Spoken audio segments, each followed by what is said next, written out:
এমন গণবসতি এমন ভাবে ময়লা ফেলাতেছে, আমরা এই জায়গায় বসবাস করতে পারতেছি না এবং অন্যায় অত্যাচার করতেছে এবং পৌরসভা যত পশু মারা হয়, গরু মানে কুকুর মারা হয়, সেগুলো এনে এই জায়গায় যত ময়লা সব দিচ্ছে। আমাদের ছেলে মেয়ের ফুসফুস মানে হার্টের সমস্যা এসে গেছে, আর ওই বাচ্চা অসুস্থ যেমন শ্বাসকষ্ট। আমার হাসপাতালে যাইতেছে প্রতিদিন, অনেক অসুস্থ, প্রতিদিন আমরা একজন এই চিকিৎসা মানে একের পর এক অসুস্থতা ছড়াচ্ছে না, ঠিক আছে? সবসময়ের জন্য আপনার অসুস্থ কারণে আপনার রোগ ব্যাধি, ঠিক আছে? আমরা সবাই মনে করেন এটার জন্য আতঙ্কিত, ঠিক আছে? আমরা চাই এটার জন্য আজকের ঘটনাটা বলেন। আজকে ময়লা ধরাইয়ে মনে করেন কিন্তু আগুনে উড়ে মনে করেন কিন্তু একবারে মনে করেন বাসার কাছাকাছি চলে এসে তখন আপনার না পাইলে ফায়ার সার্ভিস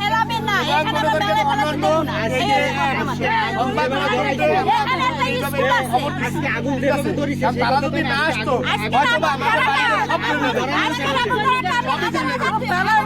আগুন ধরা দিয়ে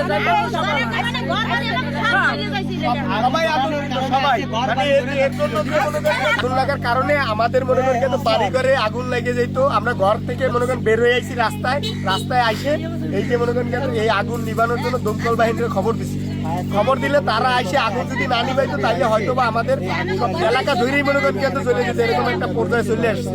এখন আপনারা মনে করেন কিন্তু যেভাবে পারেন এই জায়গায় মনে করেন কিন্তু ময়লা ফালানোটা বন্ধ করেন, আমাদেরকে বাঁচান, ঠিক আছে? আমরা রমজান মাস রোজার দিন সবাই মনে করেন কিন্তু রোজা রাখছি। আমাদের এখানে ঘন্টাখানেক আগে এমন ভাবে আগুন জ্বলছে, ওই জায়গায় একটা খেজুর গাছ ছিল, মানে কাঁচা খেজুর গাছটার অবস্থা ওই যে মানে একদম ইয়ে হয়ে গেছে। আর প্রত্যেকদিন এরকমের আগুন জ্বালাই দেয়, প্রত্যেকদিন এখানে আগুন জ্বালায় আপনার বাচ্চাদের, ছোট বাচ্চা 3 মাস 4 মাসের বাচ্চা শ্বাস মানে হাঁপানি রোগ। প্রত্যেক ঘরে খোঁজ নিয়ে দেখেন, প্রত্যেক ঘরে খোঁজ নিয়ে দেখবেন কারোর হাঁপানি আছে, কারোর কাশ আছে, মানে কমতেছে না, মানে ধোয়া রাত্রে ঘুমাইতে পারে না, ফ্যান চালাইলে ওই ধোয়াটা ঘরের ভিতরে ঘরে, বুঝছেন? এখন আমাদের তো আর আমাদের আজকে এই যে আগুন ধরছে আর মানে 3 গজ দূরে গেলে তার ঘরে আগুন লাগছে, বুঝছেন? ঘর থেকে বের হয়ে আইছি আমরা, আর 1 কিলোমিটার দূর পর্যন্ত আপনার এই ধোয়া মানে পরিবেশের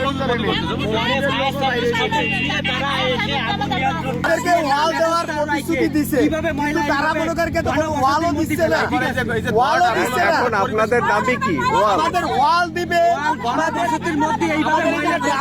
কাজ শুরু করবে, ঠিক আছে? ডাম্পিং এর কাজও শুরু করে নাই, তারা হচ্ছে মনে করেন প্রতিনিয়ত এরকম আমাদের আশ্বাস দিয়ে যাচ্ছে।